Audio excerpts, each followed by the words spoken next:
10 अहम बातें याद रखें। नंबर 1, परेशानी हालात से नहीं, ख्यालात से पैदा होती है। नंबर 2, वही मोहतरम होगा जो एहतराम करने वाला होगा।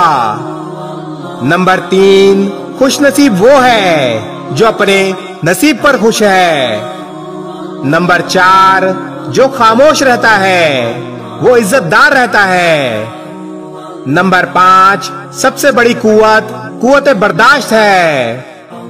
नंबर 6, मगफिरत कमाई नहीं जाती, मगफिरत मांगी जाती है। नंबर 7, अल्लाह का हुक्म ना मानकर हमें बड़े बड़े हुक्म मानने पड़ते हैं। नंबर 8, गम को छुपाना अपने साथ एहसान करना है। नंबर 9, लोगों को माफ करना भी इल्म का बड़ा जरिया है।